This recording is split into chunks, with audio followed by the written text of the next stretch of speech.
where are you at today versus where you were at when you started this business? What is that transition and how did you transform into who you are today?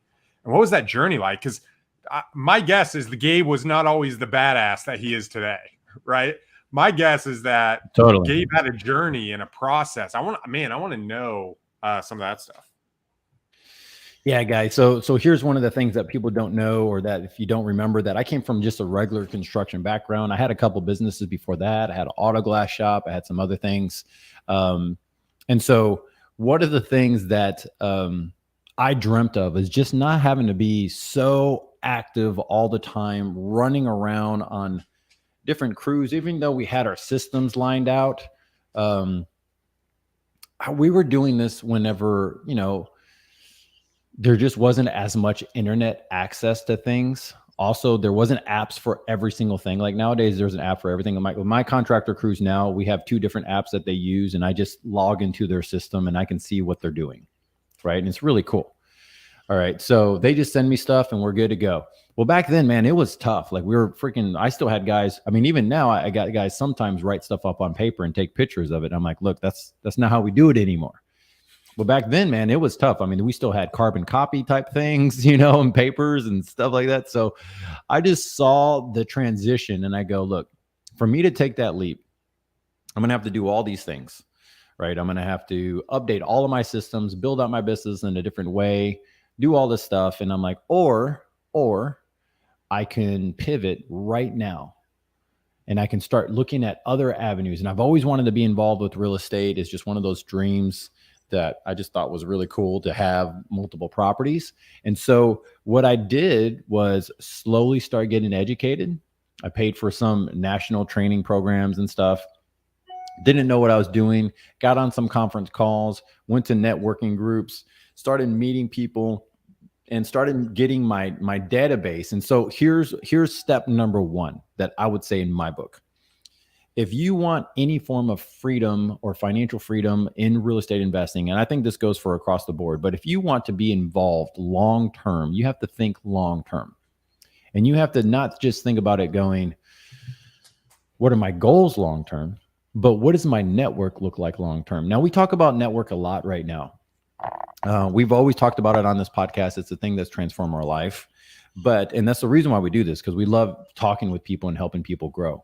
But one of the things that I had to do was realize, to go back, I wish I would have told myself this one thing of saying, you want to blow up your network as far and as wide as possible. You want as many people in that database. You want to know as many people for every different avenue.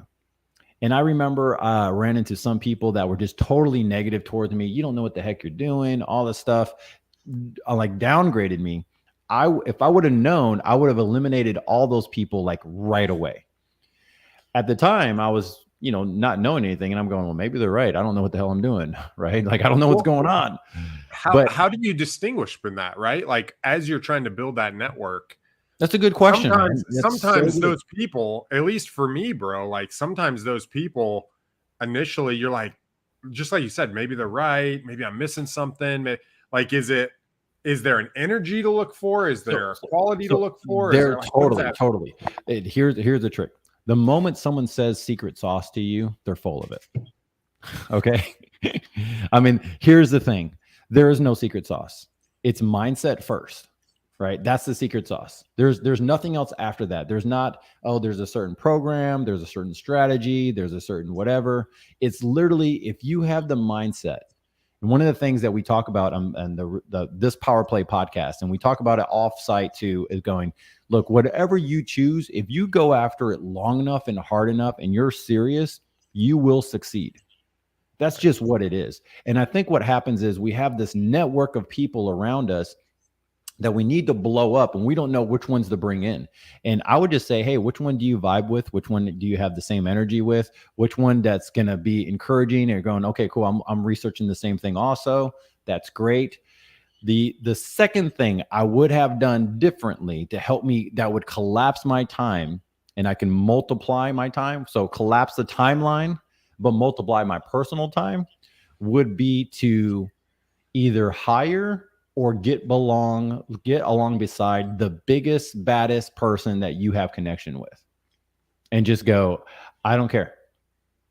I'll do whatever it takes. I think that people right now, you don't know who to trust and stuff. I get it.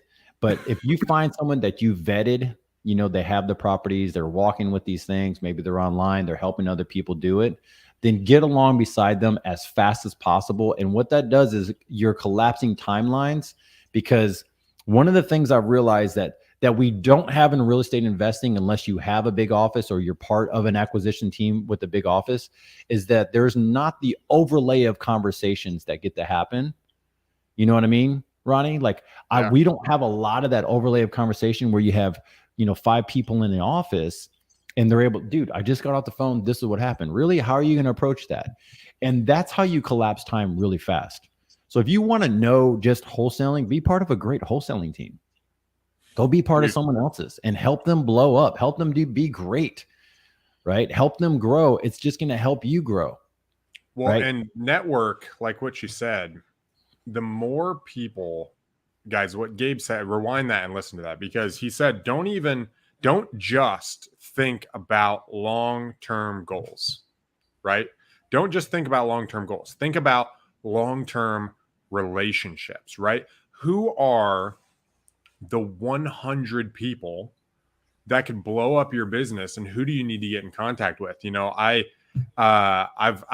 we were in Florida not too long ago, we talked a little bit about that, right? Where it's okay, looking around and kind of surveying the marketplace. It's like, okay, what are my strengths? What are my weaknesses? What are the opportunities I have in front of me? And what are the things that are threatening my business? And being able to then sequence out and say, okay, as a real estate investor, I need to make sure I'm solid in 3 areas that I'm constantly looking for blind spots. I need to make sure I've got the right knowledge, that I know what I'm doing, right? So I don't get in a pickle. I have the right people around me, so I have the right network, like what you're saying. And 3, that we have a constant inflow of opportunities or leads, right? Or houses that we can look at. Guys, that's what it takes to be successful as a real estate investor. If we're looking for freedom, right? If we're looking for freedom, if you guys are working on your websites, or if you're managing people, or you're spending 20 minutes or 20 hours a week in meetings, and like you're wasting your time. Achieving freedom has to do with building your own net worth in knowledge, in your network, and in the amount of properties that you're looking at and you're taking action on. Dude, I absolutely love what you say, bro. Yeah. So let's dig in a little bit more. So what we're talking about, financial freedom, guys, and we want to be able to help you grow right to that place. So Ronnie went over a little bit of his background. I went over mine, of like, what would we do? What does it look like? What did it look like to me? Man, guys, I just didn't want to be hustling on the weekends. That was my first number one of going, if I could just buy my time back. That was number one. What does it take to buy my time back? Now, if you run a company or you have a small business, like we had a small business, or, you got to figure out whose time are you going to be buying back? What does it take to buy back your time? And, there's always a timeline thing, no matter what. Like I have a guy that I do other partner with other deals on, and he still has a W-2 job, but he's doing great and he's slowly buying his time back. Right. So we created another business last week specifically over him. Now, guys, understand this. He has been working with me in some of my properties for about 10 months, maybe 8 months, something like that. I saw the growth. I saw what he can do. I saw what he can bring value to. And I'm going, look, man, the way you work, that's my caliber, right? You do that. The way I have this other stuff already set up, because I have the time and I have my team, can we go do this in this other venture that we're working on? And we hashed it out, whiteboarded it. Go ahead. Tell me, and I want to interrupt you. I'm sorry to interrupt you, but I really want to focus on this. Tell me the mindset that it takes to feel confident creating partnerships like that, right? Because you touched on mindset a little bit earlier, and I think this is so critical for other people. Is tell me the mindset that you have to have in order to do big things like create a business around this guy, like buying mobile home parks, like, flipping 7, 8 homes at a time. What kind of mindset do you need going into that, right? Because if you have a level 1 mindset, like, you're not going to achieve financial freedom, right? You need a level 10 mindset to achieve financial freedom. So what does that look like? Like, what's that process look like? So there's a couple things. One, it really does have to come down to your mindset, and you're going to hear a lot of people say that it's abundant mindset. Okay, well, abundance of what? Right? Abundance of you, abundance of your time, abundance that, hey, there's plenty of money to go around. What do you qualify as abundant mindset? Right? Really, what I would say is there's a book that it's a little booklet. It's called U Squared. Have you read that? It's Price Pritchard. I have not read that one. You are one of the book guys of our group. Yeah, Ronnie, if you don't know him, probably can do his own book club, right? Because he loves this stuff. This is our researcher. So it's U Squared. So it's U and then the number 2, and it's a small booklet. It's about 40 pages, the most. And each page, it just goes into it's compressed to really good stuff of how to duplicate yourself, how to go into the place of literally squaring yourself up, which means you're compounding your time, you're compounding who you are. And I would advise everybody, I think it's like $5. I would advise everyone just to get that book and have it on your desk all the time until it becomes you. Right? And that's it. That's something I would say for sure is the mindset. The part about building team, you have to take risks sometimes in building team. I think there has to be character involved, at faith, some degree of faith. Like you have to have a foundation somewhere that you guys just come into alignment on, right? And then one of the things is just making sure that the person is financeable. They're doing great. You could do a credit check with them. You could do whatever you want to do with them and go, okay, look, I'm looking at building something out for the next 2 to 4 years, right? Let's just work on a timeline. And that's one of the cool things about doing real estate is that you don't have to have a partner to do deals, right? But you can JV on 10 deals with that same person. You can go, hey, look, we're going to JV on this deal together. You're good at mobile home parks. I'm good at mobile home parks. Why don't we split up our work and we can do more in a shorter period of time? Let's go do that. All right. And then you basically, we go to whiteboard, we talk about what we want to do, we split up our tasks, and then we literally go to work. The next meeting, hey, when do you want to do the next meeting? Oh no, we're doing Zoom calls. Wait, we could do another in-house. I got the office here. No. We're doing Zoom calls. Why? Because it's go time. And I think one of the things, and you mentioned it, Ronnie, right? Like, I don't know, maybe you can put shed some light on it, that whenever people try to JV together and meet other people and connect, you want to blow that network. Boom. You want as many people involved.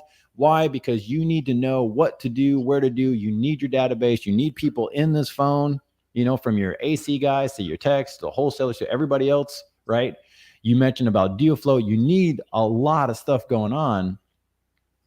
But you mentioned it. If you're spending too much time either working on a website, working on stuff that you don't need to be working on, how do you know you're spending too much time with your partner? And really, the way I see it is, if you're spending a lot of time talking about concepts and theory and all that stuff of what you should be doing, you're probably not going to succeed. You won't get there. You're not going to get there in a good timeline.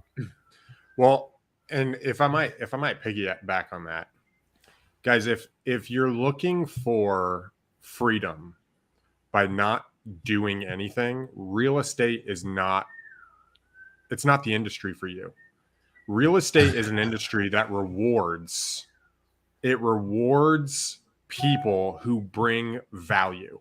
You don't necessarily need to bring a lot of time, but you do need to bring a lot of value.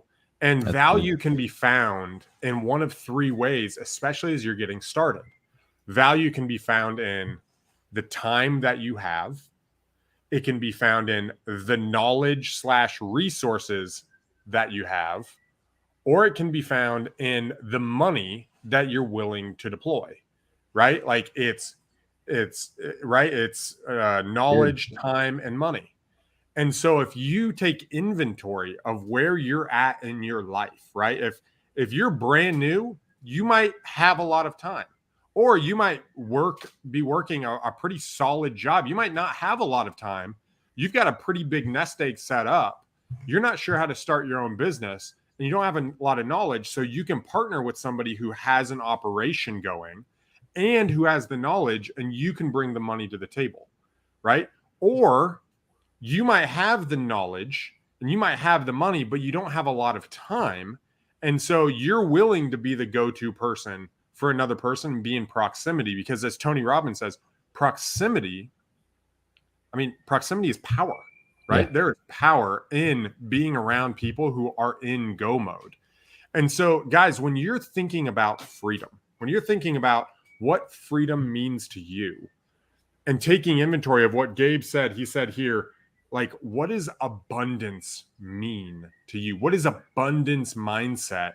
And saying, okay, who do I want to be in the future? What do I want? Do I want, 20 rental properties that give me $10,000 a month? Okay. Then find somebody who's accomplished that and connect with them and find other people who you can learn from and speed up that time frame, right? If you want to create $20,000 checks and you want to make multi six figures, find somebody that you can emulate to do that, right? If you're looking to jump into wholesaling because you have very little money or you only make $3,000 a month, reach out to a guy like me, reach out to a guy like Gabe and ask them, hey, here's what I can bring. What can I do to learn? Whether that's a coaching program, whether that's, going through something, whether that's Dude, I want to add something to there. I got a question for you. Go ahead. This is a question that, why do you think there's such a hesitation? And this is for those who are listening to this, watching the video. There is a hesitation that I have noticed where people don't want to like really show their cards that are in a tight spot, or that willing to go, look, man, I just want to get to 10K a month. That's freedom for me. So what can someone do if they're in that situation? And have you seen that also, where someone's just kind of like, man, I don't really want to tell this guy, I don't want to be taken advantage of? Because typically you have a history, and if you've gone through this cycle in your life, you probably have a history of people taking advantage of you or not being totally transparent with you and going, look, this guy really cool. I could work this guy's butt to death, because that's kind of what you get if you're in a W-2 job. If you tell someone, look, man, I'm at 3,500. I need to get to 10. That's my freedom. If I get to 10, I can not only pay for my business, which, guys, there are business expenses, then I can also start working my way out of that job, right? Yep. Like, do you see that also, where it's like, okay, I need to, like, there's not as much clarity in how we have helped many people? And then what would you advise those people? Yeah. So I think when I see, hey, I'm unwilling to share what's real, a lot of that is you are afraid. There's two things. One, you're afraid of the commitment of putting it out there, because if you put it out there, that means now you have to be a person who follows it up with, right? If I come to you and I say, hey, Gabe, man, I'm only making 5K a month. 10K a month is freedom to me. Can you help me? I'm putting myself out there now, that if you give me a path, I have to deliver, right? And so I'm kind of, one is giving yourself an out, right? You're scared of the commitment that getting to 10K is going to happen. So that's number one, I think is a lot bigger than a lot of people talk about. Is, what does that mean to my family? Am I gonna be able to make it to my son's soccer games? Am I gonna be able to do that? Like, there's all these things that, like, oh, I can't do it unless I hit blank. And I think that's a problem. The other side that I see with this is, just like you mentioned, people are afraid of being taken advantage of. And if I could just give a quick tip on this, you're only going to be taken advantage of if you put all of your eggs in that person's basket. Let me give you an example. So good. That's so good. Is if, let's say I reach out to a guy and I reach out to Gabe, and Gabe's the only guy I reach out to, and I'm so nervous to reach out to people, and I share my thing with Gabe, and now I'm hoping that Gabe will take care of me, but I don't reach out to anybody else. If Gabe doesn't respond to me for 4 or 5 days, my entire life is going to be crushed. If Gabe's like, hey, bro, I don't have time for that. Right. And it's not that he's being a bad dude or he's pushing you off or anything. It's just that might not align, right? Because Gabe has a self-interest. I have a self-interest. And as long as those self-interests align, then we can work together. But if they don't align, well, then we're probably going in two different directions. And so I think what happens is as soon as someone aligns with you, you might be thinking, man, it only aligns if I pay them $5,000. And that might be the case. But what happens is you're afraid of not, I would say, being taken advantage of, but I think it's more than that. I think it's you're afraid that you're going to be a slave to having to not be free to make your own decisions because, man, he's my meal ticket. And a way to get away from he's my meal ticket, because people don't like that either. Like when people come to me and I can sense, right, oh man, I'm the only reason he's going to succeed. Like that's not bringing value, right? That's being a leech. You know, how do you help people with that? They're used to this. They're used to, for those people who don't know, maybe they're used to either going to work and their boss kind of has it set up for them, or the society, the culture, the community, the education system that we have now is, I'm going to set all these things up for you. All you got to do is plug and play. I mean, there's a whole training programs, unlimited, of going, all you got to do is come in and I'll do the rest of the work. I mean, there's good resources too out there. So how would you suggest someone to go about that? So 4 years ago, I had a couple team members around me, and I had a executive assistant, and I had a guy who was doing dispo for me, and they were rock stars. Okay, especially my executive assistant. He would anticipate my needs. If I needed something, he'd anticipate it. He'd get it for me. He would order my plane tickets. He would set up meetings. He would reach out to people and set up other meetings with me. And it was amazing, right? Got it. And what happened was I got so used to it that whenever I wanted something, I'd be like, hey, TJ, can you do this for me?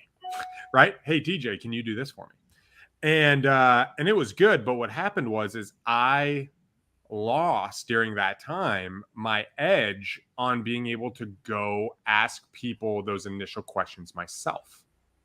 Okay. So I leaned on him.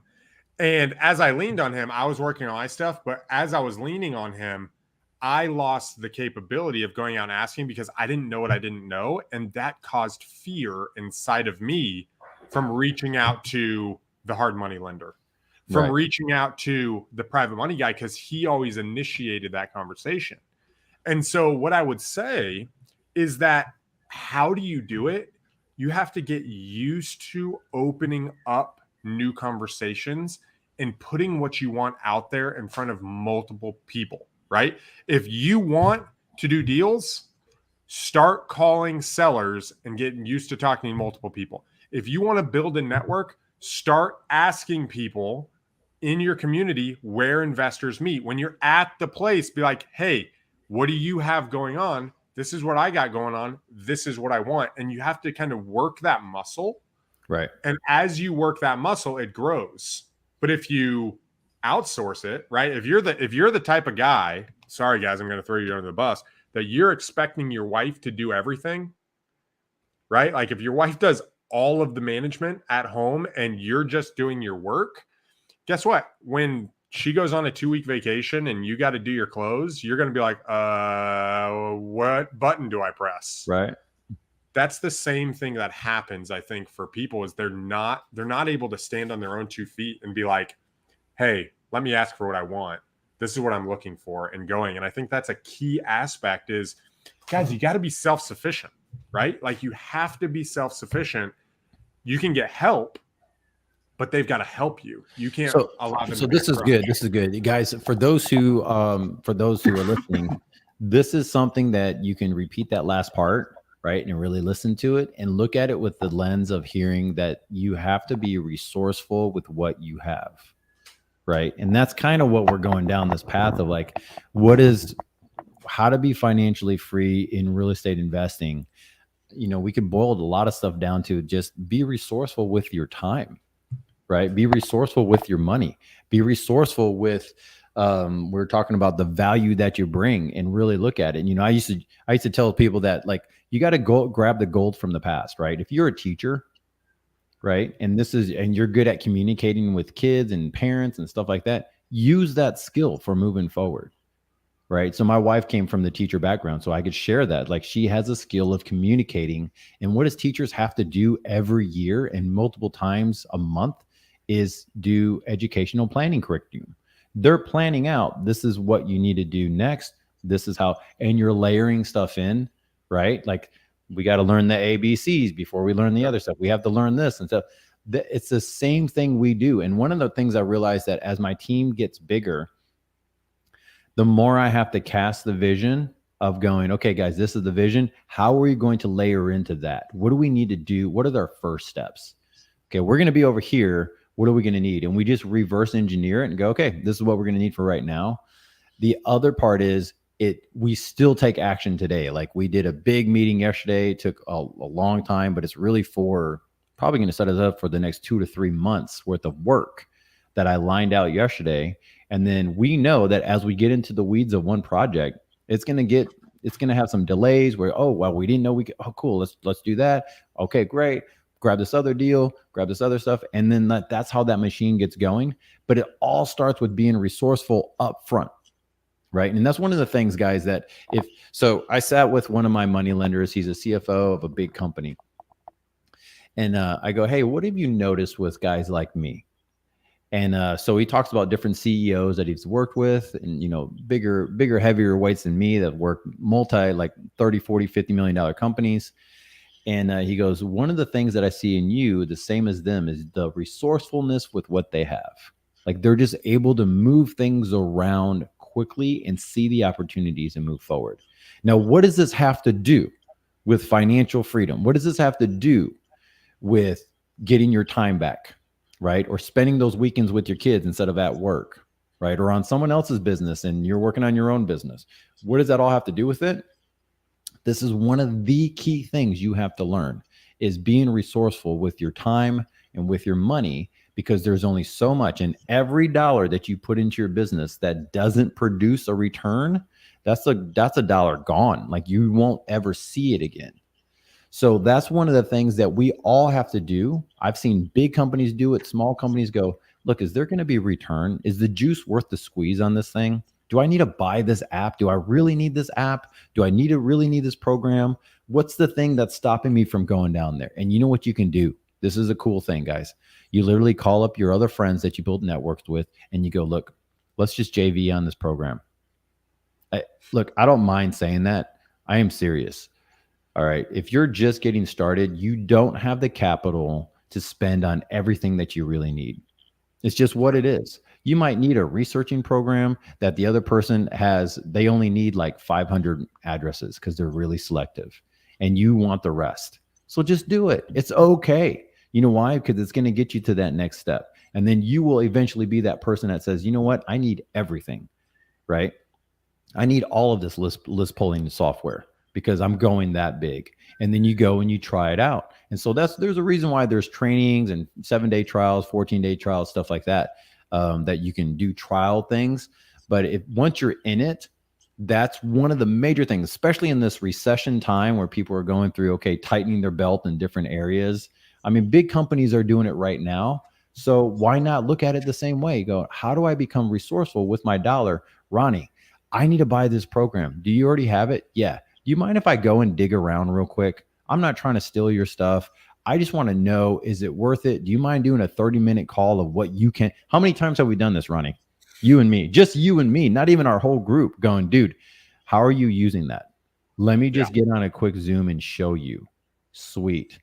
It's better than a sales rep, right? Trying to sell you the program. Yep. And then what does Ronnie end up doing? He says, Gabe, you could click this and click that and do that. Dude, I was trying to look for a whole nother program to do that. Nope, it's already in here. The other day, 2 weeks ago, I met a guy. I'm not gonna put his name out there. We might have him on later on, but he walked me through some data. Now I've done marketing for quite a while, but even there's always ways to get better. I met him. He's one of the chief data aggregators for PropStream. He Sweet. helped create the actual filters in PropStream. Nice. And it was awesome. We got on with it for a 2-hour call on Zoom, just like what you're saying. And he's like, "Hey, I know the quick filters are like this. Let me show you how to really like narrow this stuff down." And for 2 hours, he helped me set up a whole new filter that would not have happened without the relationship.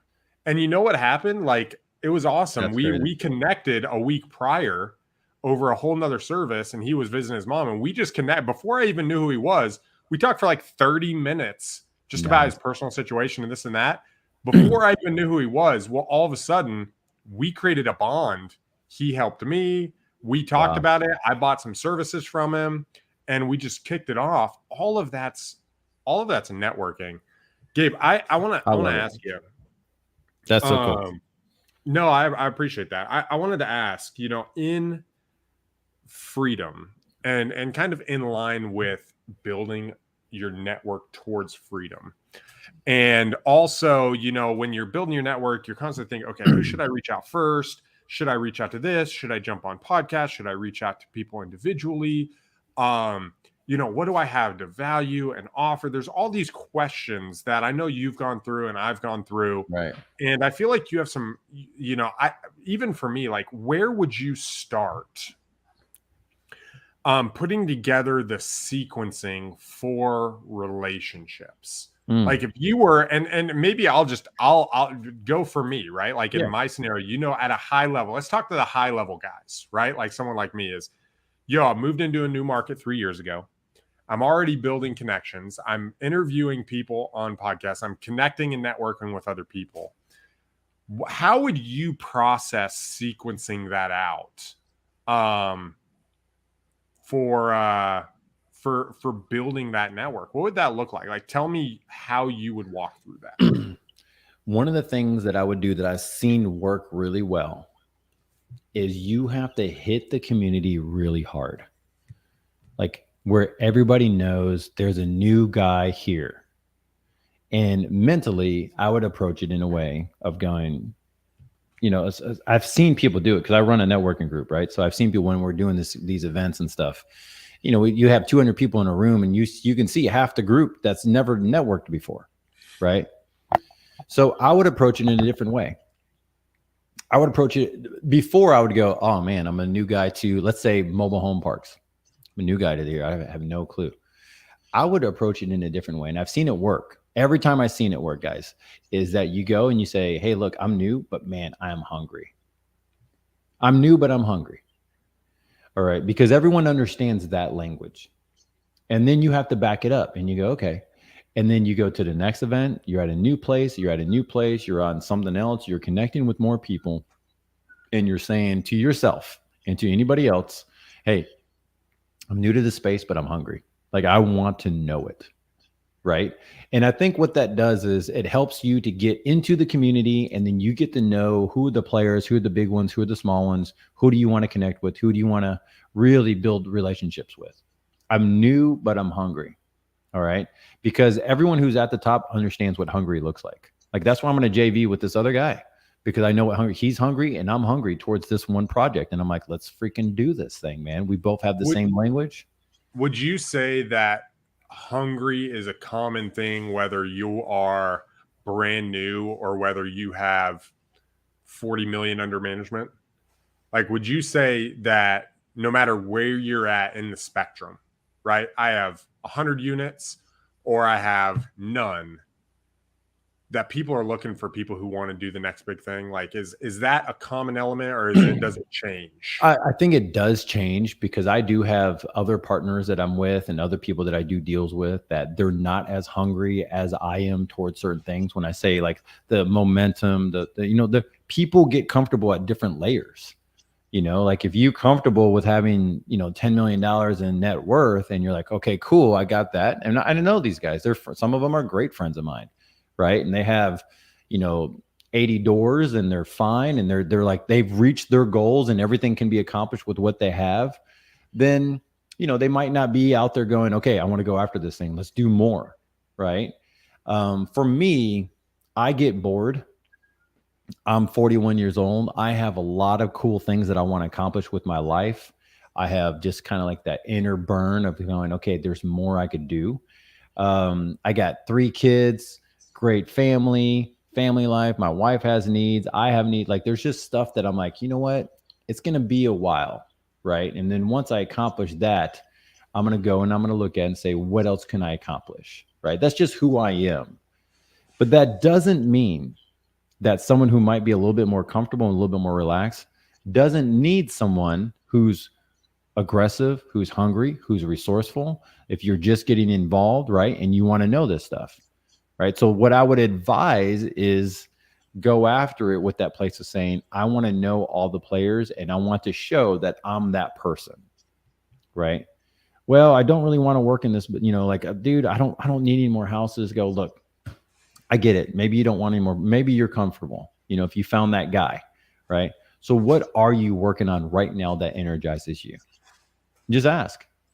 It's not hard. And this is one of the questions I love to ask the most to powerful anybody. Question. What are you working on right now? How many times have I asked you this, Ronnie, or any of our team? Like, hey, dude, what are you working on today that energizes you? That's really, we could talk about deals. Well, right now I'm working on so-and-so. I know, man, like we're all working on deals. What are you doing today that's like energizing you, that you're going, oh, like I want to get into the meat of this thing. And I ask this to everyone who's big. I got a friend of mine who he started a new company, has nothing to do with any form of real estate, has something to do with a whole different food industry. And he's like talking about this thing in the food industry. I listened for 30 minutes. And while I'm listening, Ronnie, I'm picking up on leadership skills, right? How to illustrate a direction, how to work through the sequencing of how that, you mean that's the same, it's the same process, Gabe. Really? Do you think that I could apply? That's the same process, Gabe. Wow. Okay, cool. And I can apply that towards my personal business. Now, the question was the sequencing. I think the first step is really going to a community, like you said. And what did we talk? We talked about this when you first moved up there, right? Like, okay, who knows you? Who knows your brand? Who knows your name? Who knows you're the buyer? Who knows that you're the seller? Who knows this stuff, right? And so that's stuff that I like to talk about is like the branding and the marketing side of your name and the network. And we worked on that plan, right? And we're like, okay, how many people need to know you? How many people need to do this? So that's what I would do as step one. As far as the sequencing, if you're in a new area, if you're just building community, again, it goes back to network. Now, step two, right, is the follow through and the follow up of all of that and to learn how to be laser focused. I think the shiny object syndrome is a real thing, but I think people misunderstand how short time it would take if you just focused on one skill. Like if you could just go, I need to know sales in real estate. Okay. How are you going to go about doing it? You're either going to be a wholesaler or you're going to be a realtor. Who else sells real estate besides a private owner? You're going to be a wholesaler or, that type of person where you're helping sell real estate, or you're going to be a realtor. Which one do you want to do that's going to help you sell real estate? Like that's a skill you need to know and how that transaction works. Okay. Then you write that down. Sales, real estate. Okay. You write down the two options and you go, how do I collapse time the quickest? What's going to help me get to the end goal quicker? Right. And you write down, you got to keep in mind, like one of the things that Jim Rome said was go learn the skill, like do whatever it takes. There's a good video out there. I love the YouTube videos out there with this stuff. He's like, do the thing, go learn the skill, go and do the stuff, use all of your time, go and work as much as you can work. Your fingers are bleeding, just going, this is the skill, right? Because that's something that will always be with you. Now, my wife and I talk about it all the time. Like every time we think about a training or something else that we want to grow in, guys, because for those who don't know, I'm more of the lifestyle, family, freedom type person.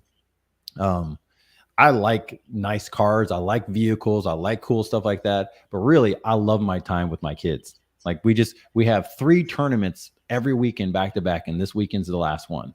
Right. I love just going there and just saying, guys, what else do you want to do? And not have to think about the dollar. Right. I just love doing that. And that's me. Right. So then After you do this, so that's step 2 is fine. Like everyone needs to know what you're doing. Okay. Step 2, you find your skill set that you want to work on without shiny object syndrome. And you go, I would need to know the skill of selling real estate. Right. Because dude, I'm wholesaling a deal right now. Guys, I buy properties all the time. I'm literally wholesaling a deal, probably get it sold by Thursday or close it Thursday. And I wasn't sure that I was going to hold on to it or flip it or whatever. I was like, well, let me see if I just have a buyer, right? It's a skill that we'll always need. Yeah. So why not just freaking go after it and go, this is going to be a skill. And I think what we do is we tell ourselves in our mind going, if I just had more time, I could do better. I've seen people do it all the time. I don't know about you, Ronnie, but just go, man, if I just didn't have my W-2, if I just had more time, if I just had this, if I just had that, I'm going, really, if you had the skill, you can buy your time back. Well, and if I might, piggyback on that, one of the biggest mistakes I made initially, I shouldn't say initially, it was after I kind of gained, some financial freedom, is all of a sudden I delegated the skill development that I needed into other people. So I would say, man, I want to get really good at marketing, but then I'd hire a guy and I'd tell him what to do, and I wouldn't actually get good at it. Mm. And so what happened was when that guy left, I'm stuck without the skill. I thought I did. I put all the time into it. I met with him, but I didn't actually do the skill. Now, what I'm not saying, don't listen to me and say don't delegate. Delegating is important, but don't delegate the skills you want to develop in you. Because what Gabe said is key. Skills will stay with you forever. Skills translate into the value you provide to the marketplace and to relationships. If you don't have any skills at all, what value can you bring? Right? What knowledge can you bring? What specialized knowledge? So, guys, I would say don't be like Ronnie 5-6 years ago and say, let me hire out all the skills. What you do want to do is say, these are the skills I want to develop over this next year. Let me focus on these skills, and everything else let me delegate. That's good. And allow different people to do. Because those skills, if there's one thing going and in the midst of this recession that I believe, back to freedom, is in order to be free, in order to have that financial freedom, in order to have, let's put it this way, confidence that you can produce freedom for yourself, even if you lost it all, is what you've learned and the knowledge you've gained and the skills that you've built. So put together a skill plan, a plan of acquiring those skills. And once you do that, like Gabe said, put the time in, get really good, because the people who are going to win are the people who are sharpening themselves today. Because as you're sharp, you'll be able to connect with people. You'll be able to go on podcasts. You'll be able to offer specific knowledge to people. You'll be able to offer the money you've gained. There's a great quote, Gabe. I've shared this a number of times, but it's when I got this from another guy. He says, when a man with money meets a man with experience, the man with money leaves with experience, and the man with experience leaves with money. Right? You want to gain experience so that way you can leave with money.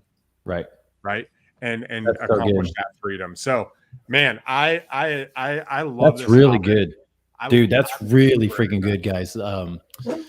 Man, that's a good point of what you're making. And it's almost like, and it never really occurred to me before, but really you really need to approach financial freedom in a place of, for you to be resourceful, you have to level up your skills, right?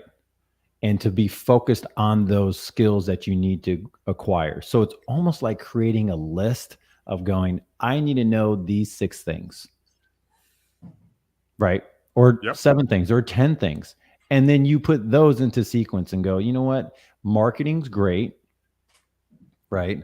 But really, before I get to marketing a list of 20,000 names, I really need to know how to do my phone calls first. Like, why waste your money if you don't know how to make phone calls? Yep. Right. And this is the business that we're in. We're always on the phone. Right. And it's a blessing, by the way, guys, that you can do deals on the phone when you don't have to show up every single day to do it. So there's some things there that, we could go deeper into, guys. I don't want to go too long because like we've already dumped a whole bunch. We do have a comment in here. I'm working hard on getting better at, what is that? I'm working hard at getting better at cold call, prop stream. Would love to network with you guys and pick up big break. Look, this is Ronnie's place right here, man. Ronnie, this is this person here. Why don't you put your name in the chat so we can get it? Because we just have right now Facebook user. Yeah, absolutely. And send us, if you're wanting to send some direct messages, right? And right. We can give some direction. I think jumping into cold calling, one of the things that I love telling people, guys, is cold calling. Sometimes when you think about it, it's like cold calling. Oh my gosh, I don't want to do cold calling. But here's what cold calling does. Not only does it forge the skill within you, it forges inside of you, like it builds courage. You become, Gabe, I'm going to use your term. You become an alpha. Yeah. By starting with cold calling, right? And the reason why is you start getting confidence. You start being willing to thicken that smooth, soft baby skin, that skin on the side. You start hardening up a little bit, and you start taking some rejection, and you really become a lion when you're cold calling in the best possible terms. It's this internal strength that, what stands between my freedom and me, dying in the abyss is this person or someone saying yes. I'm willing to stand there and be the hero. I'm willing to get my stuff together. I'm willing to stand up and take all the no's because one yes will literally change the direction of my life. It totally does. And Bobby, man, I would definitely say keep at it, right? Keep going. Make 400 calls, make 700 calls, make 1,000 calls. As you are making those calls and you're talking to people, you're building a muscle. And just like I think there was an old story where a guy was a kid, I think it was in Greek mythology. He says, hey, he prays to the gods. He's like, I really want to be strong. I really want to be strong. And the gods responded and said, hey, there's a rock at the mouth of this cave. Go and push on that rock every single day. And so the kid goes over there and he pushes on the rock, for an hour the first day. And then he pushes on the rock an hour the second day. And 4 years go by and he's pushing as hard as he can on the rock. And he gets discouraged and he's like, I can't freaking move this. Why am I even doing it? Like, why am I doing it? And the gods, I think it was Zeus in the story, replies back. He's like, look at yourself. Look what you asked for. You asked to be strong. Look at your muscles, right? Look at how strong you are now. Look at what you've been able to accomplish in your life. Guys, that's what cold calling does. Stretch those muscles. Stretch those muscles. Man, all right. We're coming to the end of the hour, Gabe. We've talked about financial freedom. Guys, if you guys have found value out of this, give us a thumbs up. Give us a like. Share it with your friends. We come to you every Tuesday. Gabe, as kind of a final go-to top of the question, what was a nugget you'd like to kind of leave everybody with? Guys, the biggest nugget that I have for you is just to keep pushing forward. If your goal is financial freedom, you don't have to compare your freedom to other people's financial freedom. You just have to compare it to what you desire. And you'll find yourself one time getting there. And then once you're there, I'm just going to encourage this group. Once you're there, you'll go and say, okay, what's next? All right, what else can I do next?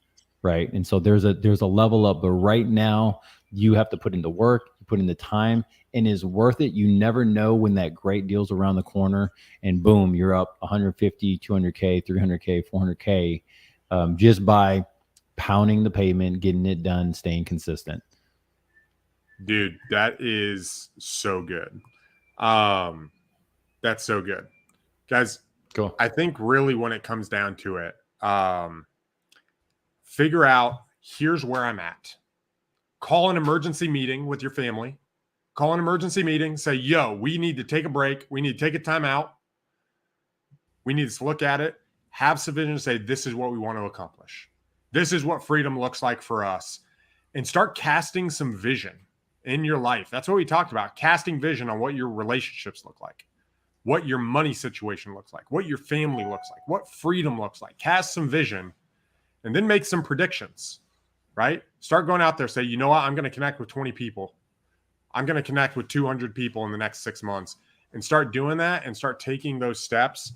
And guys, if you sit down and you take the steps, go back and listen to some of the stuff Gabe said about sequencing. It will change your life, guys. Like, it is incredible. It's changed mine. And let 2022, let today be the first day for the rest of your life. And I think you guys can absolutely win. So, Gabe, you want to close this out?